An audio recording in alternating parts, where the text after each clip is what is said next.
আসসালামু আলাইকুম। আমি জাকারিয়া সরকার, শিশু মনোবিজ্ঞানী, রাজশাহী মেডিকেল কলেজ হাসপাতাল থেকে বলতেছি।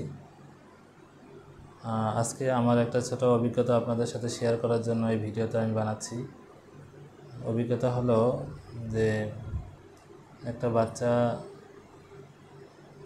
জন্ম হওয়ার পরে বাবা মার আসলে কি করণীয় বা কি দায়িত্ব এবং তাকে কিভাবে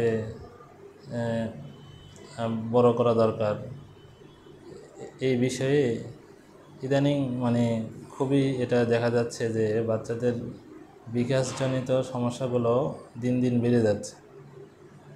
এখন দিন দিন বেড়ে যাওয়ার মধ্যে একটা হলো যে না কোনো ত্রুটি, কোনো অসুখ বিসুখ, কোনো ধরনের জটিলতার কারণে তার বিকাশের সমস্যা হচ্ছে। আসলে না, বাচ্চার জন্মগ্রহণে কোনো সমস্যা নেই, তার বিভিন্ন অসুখ বিসুখ এমনি যেগুলো অসুখের কারণে সমস্যা হয় সেগুলোও কোনো সমস্যা নেই।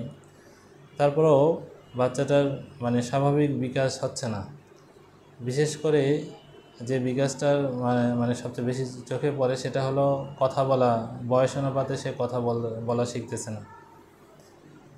তো বয়সের কথা বলা শিখতেছে না, একই সাথে এই কথা বলার সাথে একই সাথে তার বুদ্ধির বিকাশ হচ্ছে না। যে বয়সে তার যে পরিমাণ বুদ্ধি জ্ঞান অর্জন করা দরকার, সে বয়স অনুপাতে সে বুদ্ধি অর্জন করতে বা বিকশিত হচ্ছে না। তো এই ব্যাপারে আমার এখানে যারা অভিভাবক আছেন আর যারা সামনে অভিভাবক হবেন, এই দুই গ্রুপকেই আমি সতর্ক করার জন্য বলতেছি যে আসলে শুধু জন্মগ্রহণ করা বা আগে পরে অনেক কাজই আছে। অনেক কাজের মধ্যে বাচ্চা সুস্থ সবলভাবে জন্মগ্রহণ করার পরে এইটা খুব সিরিয়াসলি মনে রাখতে হবে যে আমাকে বাচ্চাকে সময় দিতে হবে, বাচ্চার সাথে বিভিন্নভাবে অ্যাক্টিভিটি করতে হবে, বাচ্চার সাথে কথা বলতে হবে, হাসতে হবে, খেলতে হবে। এইটার প্রয়োজনীয়তা বা এটার উপযোগিতা আমাকে মনের ভিতর থেকে অনুধাবন করতে হবে। না হলে আমি আপনি কেউই ভালো বাবা মা হতে পারবো না। এবং এই বাচ্চাগুলোরই দেখা যায় যে ভাষার বিকাশ, কথার বিকাশ হচ্ছে না, এবং একই সাথে এগুলোর সাথে অটিজম নামে একটা সমস্যা তৈরি হচ্ছে। তো এই জন্য আরেকটা জিনিস আমাদের সব সমস্যার মধ্যে আছে, সেটা হলো মোবাইল বা টিভি। যেসব বাচ্চা ছোটোবেলা থেকেই বাবা মা তাদেরকে টিভি দেখে দেখে বড় করে, বা টিভি দেখে শান্ত করার চেষ্টা করে, বা মোবাইল দেখে শান্ত করার চেষ্টা করে, যে কোনো কিছু হলেই বাচ্চার জ্বালাচ্ছে, বাচ্চা বিরক্ত করতেছে, তো তখন তাকে মোবাইল দেওয়া হচ্ছে। তো এই টেন্ডেন্সি বা এই প্রবণতা থেকে আপনাদেরকে বের হতে হবে যে এটা বাচ্চার ব্রেনের বিকাশের জন্য ভালো না। ব্রেনের বিকাশ স্বাভাবিক গতিতে আগানোর জন্য এটা খুবই একটা বাধা হিসেবে দেখা যায়। এজন্য আপনাদের এই ব্যাপারে সতর্ক হতে হবে যে বাচ্চার সাথে আমাকে তার রাগ, তার জেদ, তার বিরক্ত ম্যানেজ করার অন্য উপায় খুঁজতে হবে। অন্য উপায়ের মাধ্যমে, অন্য কথার মাধ্যমে, অন্য কোনো কিছুর মাধ্যমে আপনাকে চেষ্টা করতে হবে যে আবার একই জিনিস না।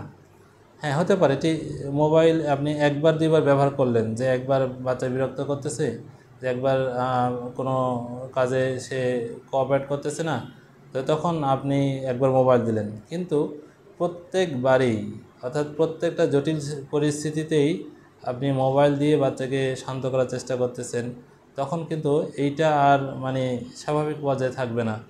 এটা বাচ্চার জন্য ক্ষতি হবে এবং বাচ্চা এটাতে আসক্ত হয়ে পড়বে। তো এই কারণে বাচ্চার সাথে খেলতে হবে। আমরা সবাই চাই যে বাচ্চা একটু মজা করুক, বাচ্চা একটু হাসুক, বাচ্চা একটু লুকোচুরি করুক, বাচ্চা মিছেমিছি ভান করুক। একটা ছোট ছোট বাচ্চাগুলোকে 1 বছরের বাচ্চা, 14 মাসের বাচ্চা, 16 মাসের বাচ্চা, এরা কিন্তু সুন্দর সুন্দর করে অভিনয় করতে পারে, সুন্দর ঢং করতে পারে, কিন্তু এই ঢংগুলো ফুটে তুলতে হবে।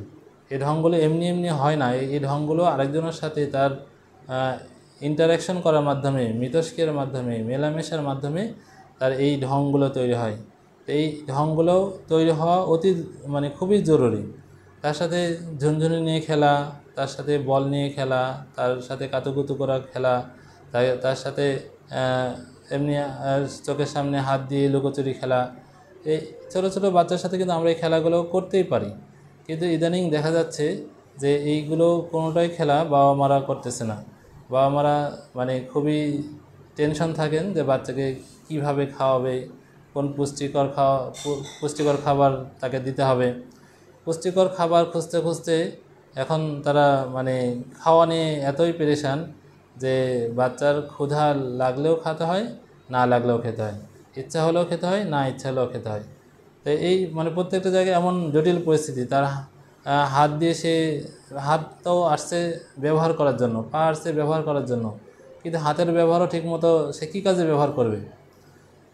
একটা বাচ্চা তার হাতকে কী কাজে ব্যবহার করবে? একটা বাচ্চা তার পাকে হাঁটা শিখেছে, যে হাঁটে হেঁটে হেঁটে তো সে সারা ঘর সে ঘুরে বেড়াবে এবং হাত দিয়ে এটা ধরবে, ওটা ধরার চেষ্টা করবে এবং চেয়ারে ওঠার চেষ্টা করবে, বিছানার উপরে ওঠার চেষ্টা করবে এবং এগুলোর মাধ্যমে তার শারীরিক বিকাশ হবে, মানসিক বিকাশ হবে, এগুলোর মাধ্যমে তার কথার বিকাশও ঘটবে।